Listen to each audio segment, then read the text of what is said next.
Доброго времени суток, мои дорогие подписчики и гости моего канала. С вами канал Энергия Таро, а это значит, что сегодня нас с вами ждет очередной расклад.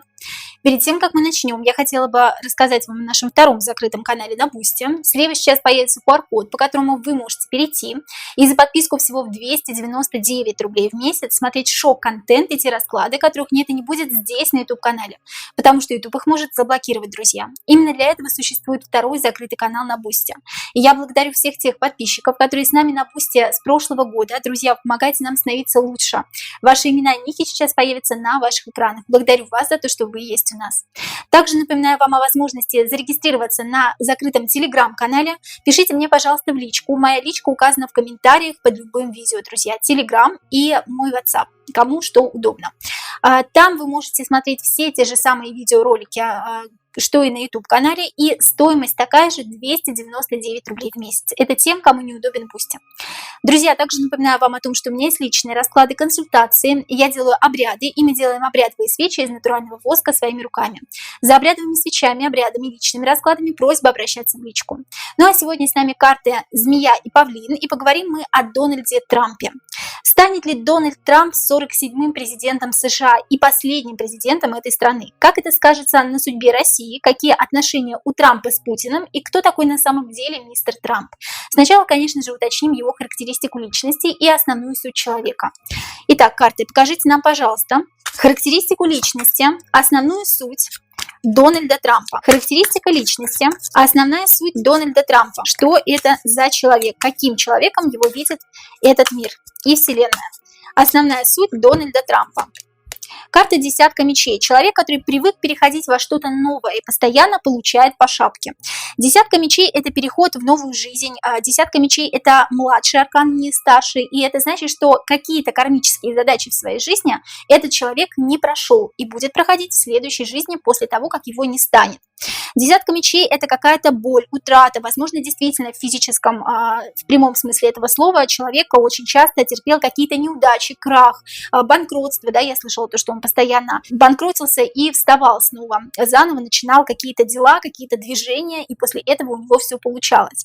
Десятка человек, который не любит стоять на месте, любит обновлять себя, окружающих вокруг себя, менять эту реальность и действительность. Десятка мечей – это человек, который обижается постоянно и постоянно всем недоволен.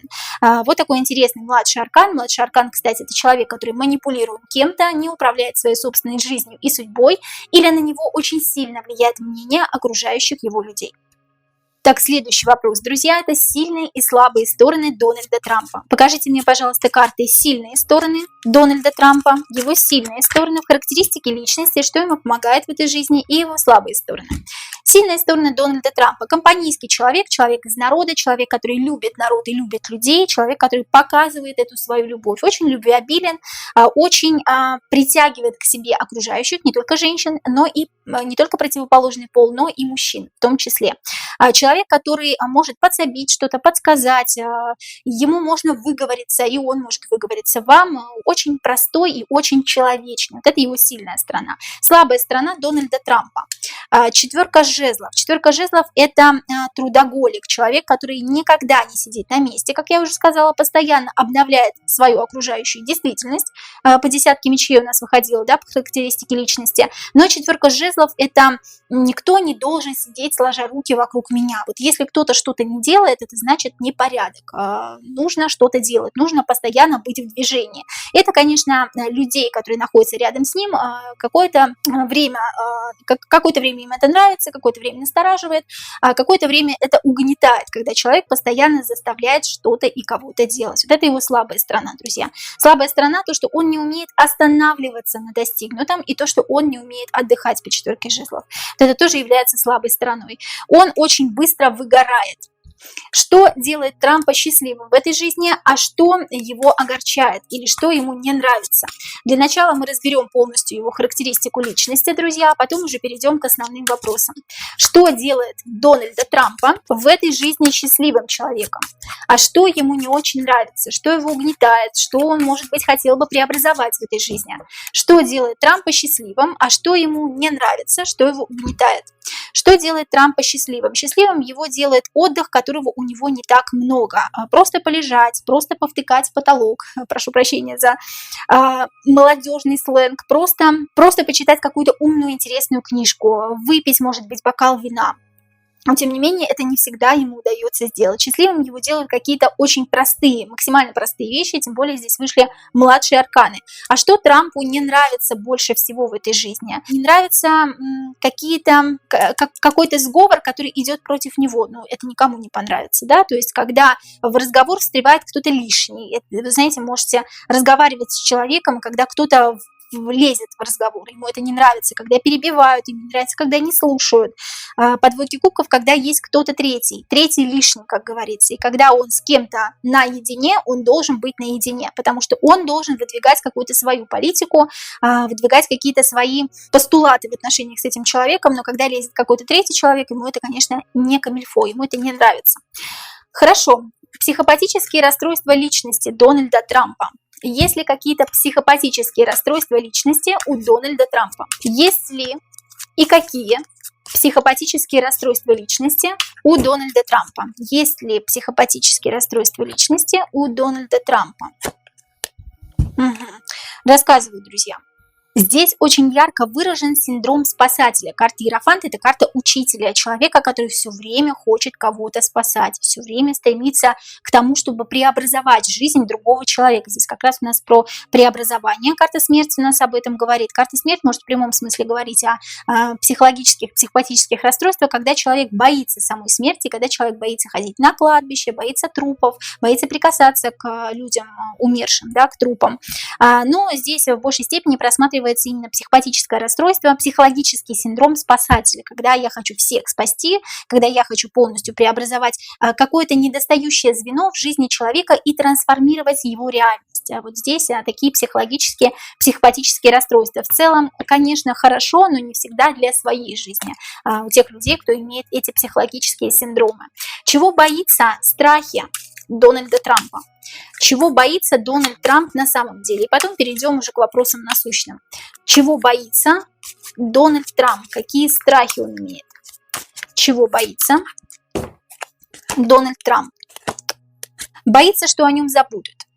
Боится то, что больше не будут о нем говорить как о короле, как о властимущем, как о человеке из народа, как о человеке, который хочет помочь народу, потому что король жезлов здесь человек, который хочет помочь народу, и который своей силой, своим стремлением к тому, чтобы помочь, развивает в людях чувство любви к нему. Вот боится, что он затихнет, затухнет, вот эта свеча его, что она перестанет гореть. Вот этого он, конечно, очень сильно боится. Потому что человек здесь в какой-то степени тоже имеет нарциссизм, некую надменность, болеет тщеславием, такой грешок за ним тоже имеется. Карта умеренности – это как раз тогда, когда все затихло, тогда, когда он уйдет в тень, да, в забытье по карте Солнца. Вот этого он очень сильно боится и стремится, чтобы этого в ближайшее время не было. По крайней мере, чтобы его закат был не так скоро. Был ли Трампом заключен темный договор? Это очень интересно. И самостоятельно ли или кто-то заключил за него? Был ли Дональдом Трампом заключен темный договор? Для того, чтобы у него все было, да? Для того, чтобы у него были деньги, для того, чтобы у него была власть. Был ли Дональдом Трампом заключен темный договор? Да или нет? Так. Вообще показывают самостоятельную фигуру, я хочу вам сказать. Я хочу сказать, что здесь показывают самостоятельную фигуру, что да, у него что-то было что-то в зачаточном состоянии по пажу мечей, но здесь человек, который хочет добиваться всего сам, встает после того, как он упал, поднимается и заново что-то начинает делать. После того, как прошли какие-то не очень хорошие моменты в его жизни по десятке мечей, он понимает, что что-то он сделал не так, начинает ворошить вот этот клубок каких-то нерешенных проблем, нерешенных задач в своей жизни по семерке пентаклей и начинает делать как-то по-другому, заново. То есть он падает, поднимается, заново начинает что-то делать, как птица Феникс буквально восстает из пепла. 50 на 50, двойка пентаклей здесь говорит о том, что были какие-то моменты пауз, были какие-то моменты, когда его по пятерке жезлов совершенно не понимали и не принимали в обществе, но он является самостоятельной фигурой, друзья. Но мы сейчас еще, конечно, уточним карт. Паж мечей – это человек, который смотрит в эту реальность и действительно реально смотрит на вещи и поступает так, как ему хочется. Человек крайне самостоятельный, человек по пажу мечей, который хочет решать свои проблемы сам, которому это удается, самое что интересное, благодаря своей любви к людям, любви к народу и любви к самому себе. Десятка мечей очень много раз падал, но поднимался, и по семерке пентаклей пересматривал свою жизнь от и до на 180 градусов, для того, чтобы понять, что он делал не так, и для того, чтобы преобразовать всю в своей жизни. Я не вижу здесь заключения темного договора. Здесь не вышло ни одной большой карты, друзья, ни одного старшего аркана, тем более упоминания о дьяволе, о каких-то темных и так далее. Он может быть, да, он может быть актером, он может быть шоуменом, он может делать это для того, чтобы смешить публику, для того, чтобы быть интересным публике, да, потому что все-таки некая доля тщеславия в нем присутствует. Но, тем не менее, он не из темных, хочется сказать, да, но мы посмотрим дальше, потому что он все-таки якшается с такой компанией, что, может быть, он вот на остров Эпштейна, да, он ездил, вполне возможно, что там тоже какие-то вакханалии происходили. Если он не заключал темный договор, это еще ничего не значит. Давайте посмотрим дальше. Самостоятельно ли Трамп добился всего того, что имеет на сегодняшний день? Того состояния, которое имеет, или ему помогли? И кто помог? Самостоятельно ли Дональд Трамп добился всего того, что он имеет на сегодняшний день, того состояния, которое он имеет? Самостоятельно ли он добился? Самостоятельно, очень много работал, четверка жезлов, очень много работал, практически поймал птицу удачи за хвост, но по справедливости наказали человека. Вполне возможно, что в прошлых жизнях он совершал какие-то ошибки, или в этой жизни он совершал какие-то ошибки, и всегда получал по заслугам, друзья. То есть здесь всего того, что он добился, это самостоятельный путь. Четверка кубков, у него была и депрессия, и апатия, ему ничего не хотелось сделать, но потом он снова вставал, поднимался и снова шел работать, как говорится, по восьмерке жезлов. Двойка кубков, здесь благодаря его способности коммуницировать с другими людьми, благодаря вот этой его говорливости, он смог встать. После банкротства, после нескольких банкротств, я бы даже сказала. Самостоятельно ли он добился всего того, что он имеет? Да, самостоятельно. А самостоятельная ли вообще фигура Трамп или за ним кто-то стоит? Я имею в виду во власти, да, может быть, его кто-то поставил. Вполне возможно, что на заре своей карьеры бизнесмена, я имею в виду, да, миллиардера, он познакомился с какими-то нужными, важными людьми, которые выдвинули его со стороны республиканцев именно баллотироваться в президенты, я имею в виду. Самостоятельная ли фигура Дональд Трамп? Самостоятельная ли фигура Дональд Трамп? Самостоятельно опять эти карты выходят. Такой рабочий класс. Рабочий класс, несмотря на то, что у него куча денег. Такой простой парень, рубаха парень. Свой парень, которого очень легко обмануть. Очень эмоциональный, его очень легко обмануть, очень легко его надрессировать, скажем так, или завербовать. Самостоятельная ли фигура Трамп? Я не вижу, что он является самостоятельной фигурой. Карта отшельника. Он сам продвигаться именно во власть, именно в президенты, баллотироваться в президенты не смог бы, или ему бы просто отрезали путь. Поэтому баллотировался в президенты он с помощью кого-то. А кто за ним стоит? Кто стоит за Трампом? Несмотря на то, что он не заключал темного договора, кто-то за ним стоит. Кто стоит за Трампом? Кто стоит за Дональдом Трампом? Кто стоит? Королева кубков. Женщина любимая, которая ему помогла в этой жизни. За каждым успешным мужчиной стоит женщина, не менее успешное, хрупкое, нежное создание. Королева кубков – это любимая женщина, потому что сам бы я не смог, один бы я не смог. Да, она меня всему научила, она меня под себя подстроила и сделала так, что я смог прийти к власти. Здесь нет теории заговора, здесь есть любимая женщина. Но, кстати, про эту любимую женщину тоже интересно будет потом посмотреть один вопрос. Его мы зададим чуть позже. Хорошо. Что связывает Трампа с Хаббат-Любавич? Напоминаю, что Хаббат – это общественное движение, религиозная организация еврейского происхождения, которая, по мнению многих конспирологов, управляет этим миром. Что связывает Трампа с Хаббат-Любавич? Что связывает Трампа с Хаббат-Любавич? Давайте три карты. И управляют ли лидеры Хаббада Дональдом Трампом и диктуют ли его политику?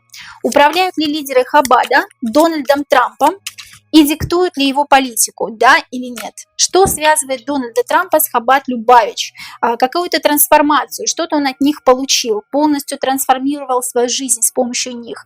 Или сейчас идут какие-то переговоры, потому что паш мечей – это разговоры, переговоры, новые какие-то идеи, какие-то новые возможности о том, чтобы трансформировать будущее и перейти в десятку пентаклей, во что-то новое. Сейчас у них идут переговоры какие-то о трансформации чего-то в будущем.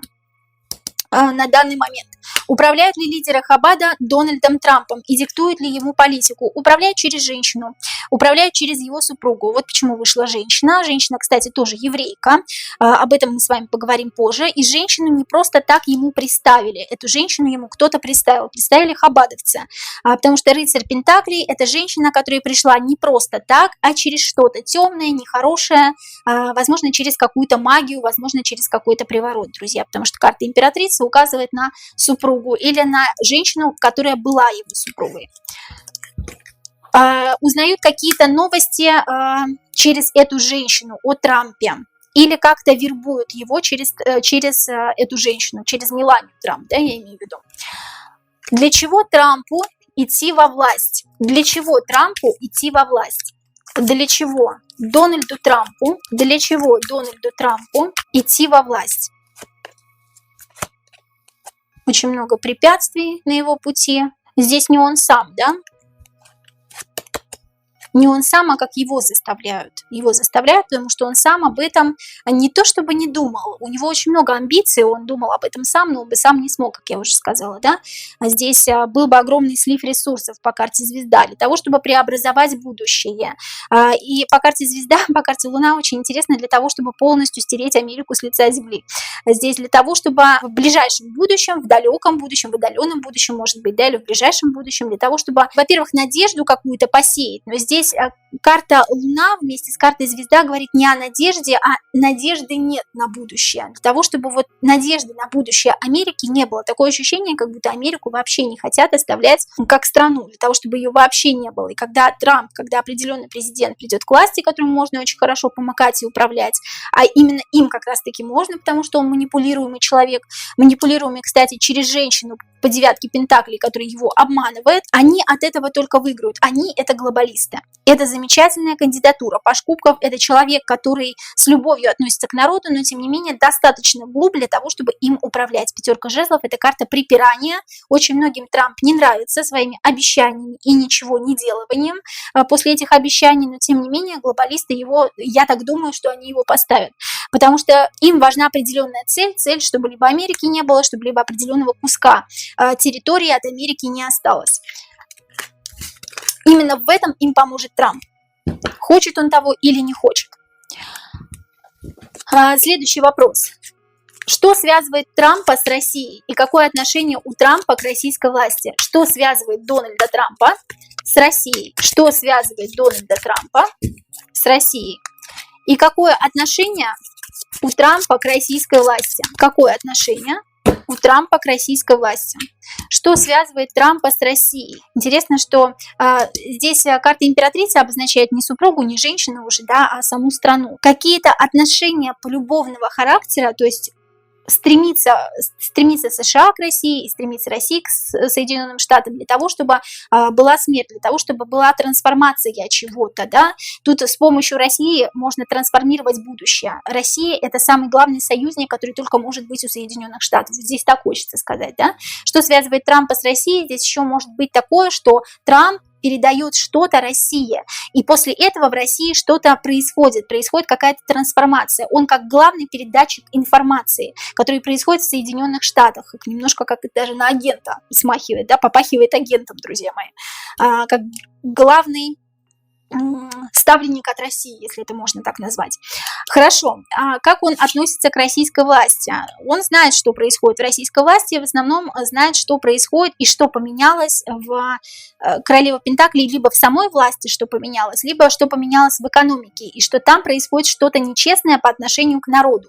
А все-таки, так как Трамп у нас большой эмпат, и к народу он относится с любовью, но тем не менее является достаточно глупым человеком, чтобы его поставили в президенты снова, он понимает, что это несправедливо по отношению к народу, что что-то в экономике России поменялось, и в этом виновата российская власть. Тем не менее, то, что ему не очень нравится, что происходит в российской власти, он стремится к российской власти и стремится к отношению, к общению с лидерами Российской Федерации, для того, чтобы что-то им рассказать. Он как доносчик, друзья, как сломанный телефон немножко даже. Иногда привирает, иногда не ту информацию доносит, но здесь как доносчик, переносчик информации.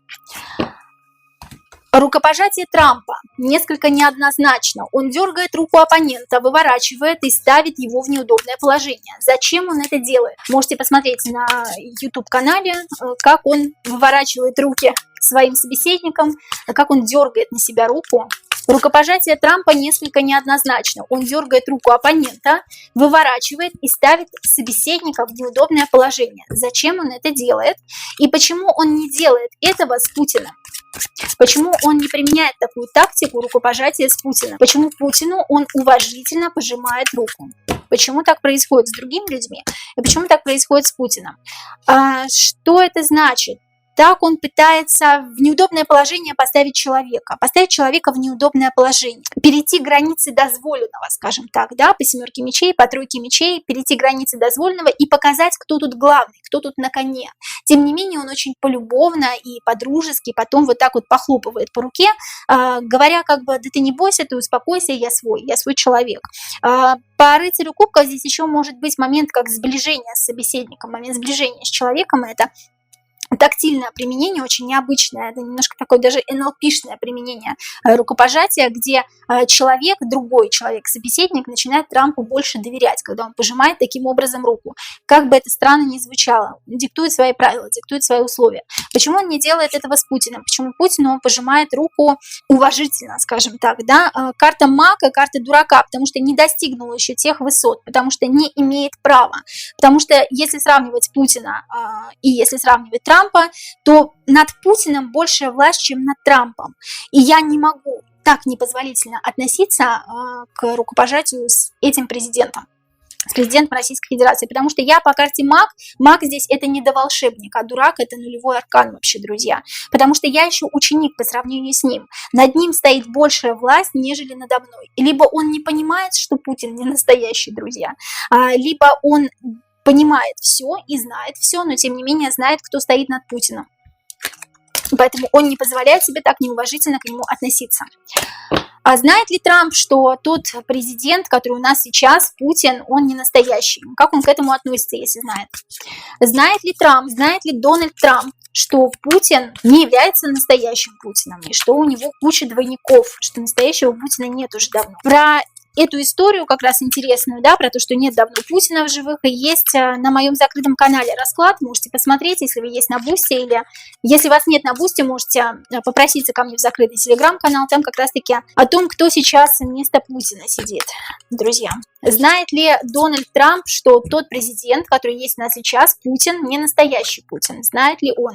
Такую информацию ему не ведают, не рассказывают. Он еще ученик. Он страдает неким инфантилизмом, к нему не относятся порой серьезно. Он знает какие-то определенные моменты, но что-то, вот здесь одного кубка не хватает, что-то ему знать не дозволено. Он не знает до конца всего. И он верит всему, как ребенок, как дитя, понимаете? Вот здесь он, я не могу сказать, что Трамп плохой или Трамп хороший, но здесь вот он немножко как ребенок себя ведет. Знает ли он, не знает. Кто помог Трампу одержать победу в президентских выборах 2016 года? Кто помог Дональду Трампу одержать победу в президентских выборах 2016 года? Поговаривали, что это сделали русские хакеры. Так ли это? Действительно ли русские хакеры помогли Трампу одержать победу в президентских выборах 2016 года? Или Трамп честно и заслуженно заполучил голоса в 2016 году? Или ему помог кто-то другой? Или Трампу помог кто-то другой одержать победу на президентских выборах в 2016 году? Помогли ли ему русские хакеры? Нет, это все фантазии. Фантазии, которые уже быльем все просло. Трамп самостоятельно набрал такое количество голосов, либо ему помог кто-то. Ему помогли. Ему помогли кто-то свыше, кто им управляет и кто как раз-таки не доносит ему полностью всей информации. Да, он мог бы победить, если бы не они, но тем не менее голосов было бы гораздо меньше, и он бы не стал президентом. Здесь младшие арканы. Старший аркан Иерофант выпадает как раз-таки на то, что ему помогли глобалисты и люди из системы для того, чтобы он вступил в должность президента. Заранее была спланирована эта акция замечательная, да, что победа будет за Трампом, поэтому здесь как бы нечего и говорить. А правда ли, что сейчас кандидатуру Трампа выдвинули как голос от народа, который выражает протест против демократической партии, против политики демократической партии? Правда ли, что сейчас кандидатуру Дональда Трампа выдвинули как голос от народа, который выражает протест американцев против политики демократической партии? Напоминаю, что Байден как раз-таки из демократической партии. Да, правда, за справедливость. Борец за справедливость, правдоруб, человек ответственный за себя, за будущего народа. Ну, как ответственный? Говорит и не делает, да, порой. Человек такой ответственный, конечно, но немножко ленивый. Да, действительно, Трампа выдвинули как голос от народа. Кто победит на выборах в ноябре 2024 года в Соединенных Штатах Америки? Байден или Трамп? Кто победит? Кто победит на выборах в ноябре 2024 года в Соединенных Штатах Америки? Это будет Байден. Байден победит на выборах. Это будет Байден или Трамп станет следующим президентом Соединенных Штатов Америки в 2024 году? Это будет Байден или это будет Трамп? Два младших аркана выходят, десятка кубков, девятка пентаклей. Такое ощущение, что голоса будут очень рядышком. И у того, и у другого поровну, практически поровну. Кто победит на выборах в ноябре 2024 года в Соединенных Штатах Америки? Победит Байден, следующим президентом Америки станет Байден, или следующим президентом Америки станет Дональд Трамп. Такое ощущение, что вообще, знаете, как странно с президентами. Я вообще тут не вижу президента следующего в Америке. Это очень интересно, друзья. Я не вижу здесь победителя. Покажите мне победителя. И этому уже плохо, этот уже даже не хочет. Не то, что даже не хочет, а не может просто, да? Хочется, да не может. Я про Байдена говорю, да? Все, его время уходит. Его время уходит, очень много работы.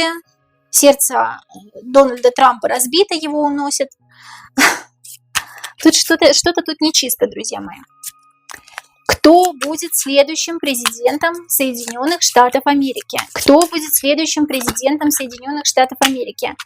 Это будет Байден или это будет Дональд Трамп? Друзья, я не вижу следующего президента Америки. Я не знаю, почему, я не могу вам сказать. Может быть, мы узнаем об этом в ноябре? Потому что здесь, ну вот король жезлов выходит, да. Здесь больше я вижу все-таки победу Трампа. Объясню почему, да. Если даже кто-то будет все-таки следующим президентом Америки, ну тут что-то такое ощущение, что что-то случится, какой-то коллапс. Либо поровну будет голосов, и тут не смогут определить победителя, понимаете, так или иначе. Тут захотят все-таки Байдена отправить в освояси, потому что он уже ничего не соображает практически, да, то, что его время уходит.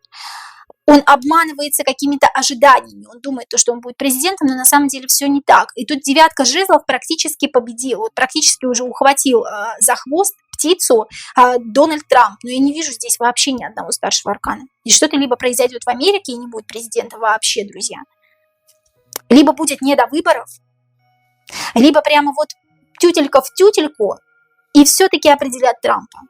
Все-таки определят Трампа, потому что, ну вот, потому что Байдену уже все, пора отдыхать, скажем так, да?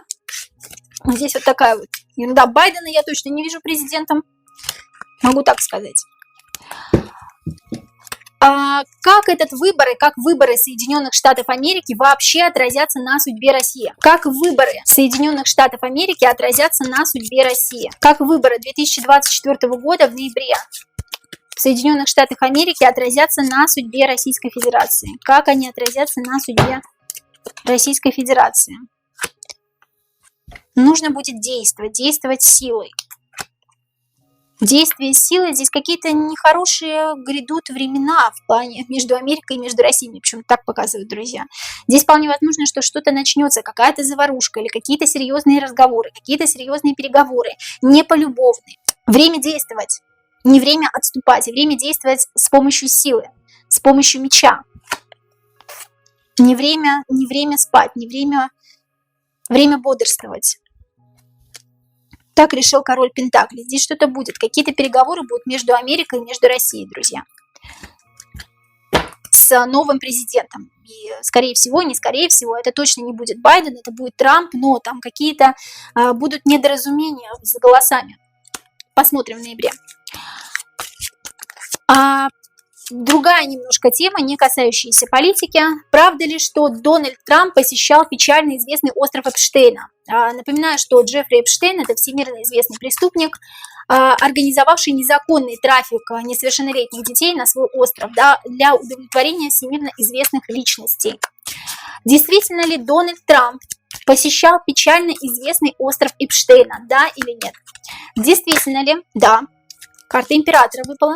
Да, действительно. Много ли раз Дональд Трамп посещал печально известный остров Эпштейна? Много ли раз это было? Королева мечей. Королева мечей – это карта двора. В целом, да, в целом много. Семерка пентаклей, да. Пентакли, мечи, еще тем более карта двора вышла. Да, действительно много раз. Он там бывал не раз. Но после этого прокручивал у себя в голове, что он что-то сделал неправильно. Все-таки муки совести его мучили. Прошу прощения за тавтологию. Так, хорошо. Много ли раз он посещал? Много. Для чего Дональд Трамп посещал остров Эпштейна? Для чего Дональд Трамп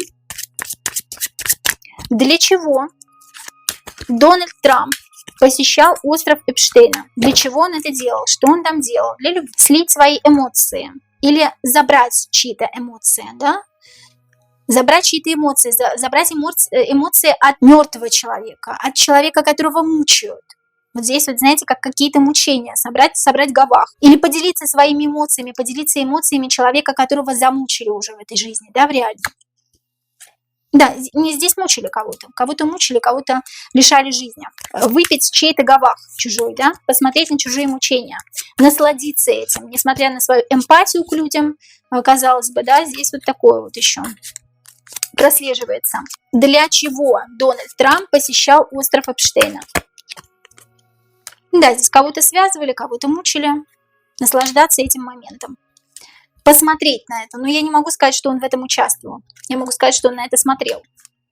Друзья, следующий вопрос. Имеет ли Дональд Трамп отношение к оккультистам, каббалистам или масонам? Имеет ли Дональд Трамп отношение к оккультистам? Имеет ли он отношение к каббалистам или масонам?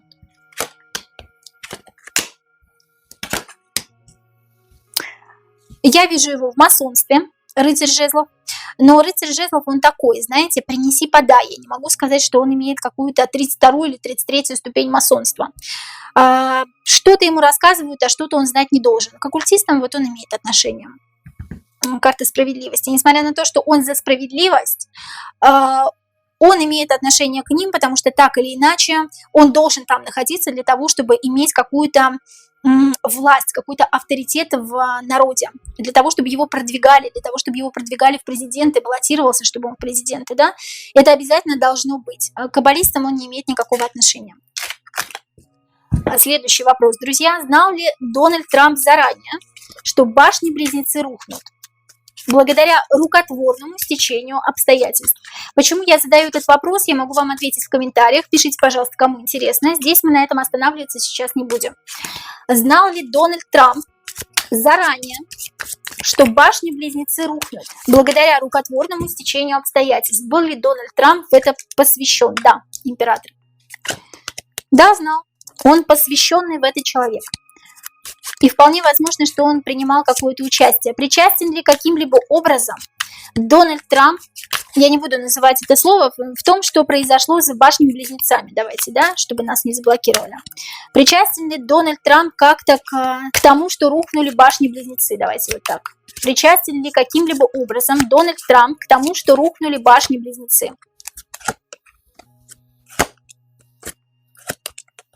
Карта Иерофанта, карта человека, который хранит тайну, но сам ничего не делает, он знает, он посвящен в это. Он посвящен, но не до конца. Что-то здесь не до конца, восьмерка кубков, да? Он посвящен, но этого не делал. Семерка мечей хранит какую-то тайну, не говорит, либо врет, либо лжет, да, по каким-то моментам, вот что касается башен-близнецов. Он наблюдатель только. Он посвященный наблюдатель, но он не делал чего-то сам. Это сделали другие люди или существа, называйте как хотите. Давайте уточним про Меланию Трамп. Мы хотели, да, Мелания Трамп. Это женщина, которую Трамп выбрал сам для семьи и любви, или ему ее представили? Все-таки мы говорили, да, в самом начале, то, что ее представили к Трампу. Мелания Трамп. Это женщина, которую Дональд Трамп выбрал сам для семьи и для любви. Или Меланию Трамп к Дональду Трампу приставили специально. Те же самые хабадники. Приставили ли Меланию Трамп специально? И да, и нет. Представили специально, община, какая-то группа, представила женщину, мимикрирующую под женщину, которая действительно любит Дональда Трампа, карта Солнца. Но Дональду Трампу она и сама понравилась по любви. Понимаете, о чем речь? Тут император вышел, который любит. Император, который испытывает много эмоций к этой женщине. Но, тем не менее, женщина не та, за кого себя выдает. Женщина мимикрирует, и женщина в каком-то обществе или сообществе находится. Вполне возможно, что тоже занимается черной магией. Тут имел место быть вполне возможно приворот, либо какое-то притяжение с помощью магических ритуалов, друзья, для того, чтобы эта женщина точно стала супругой Дональда Трампа, для того, чтобы выведывать из него через эту женщину информацию для тех же самых хабадников. Буквально два вопроса еще. Физическое здоровье Трампа на сегодняшний день. Беспокоит ли его что-то? Физическое здоровье Трампа на сегодняшний день. Беспокоит ли что-то Трампа, что-то болит, может быть, у него, или есть какая-то болезнь? Физическое здоровье Дональда Трампа. Износился организм, да, уже чисто физически. Физическое здоровье Дональда Трампа. Беспокоит ли его что-то? Может болеть спина, могут болеть суставы по этой карте. Четверка жезлов. Когда болит позвоночник, когда болят шейные позвонки. Физическое здоровье Дональда Трампа. Что-то мучает его сны какие-то плохие, вполне возможно. Кошмары. Это стрессы постоянные. Нестабильное психическое состояние. Физическое здоровье Трампа. Беспокоит ли его что-то? Какие-то острые боли могут быть, но я не вижу старших арканов, друзья. Я не вижу, что прям что-то совсем плохо. Острое что-то, это печень, может быть, болит желудок, может быть, нельзя есть острое. Но в целом для своего возраста он неплохо сохранился, хочу сказать, по физическому здоровью. Физическое здоровье Дональда Трампа. Еще одну карту вытянем, карта Луна. Вот карта Луна как раз говорит о том, что внутри что-то может, да, вот печет что-то внутри, что-то острое, может зародиться то, о чем он сейчас не знает, может быть даже какой-то нарост.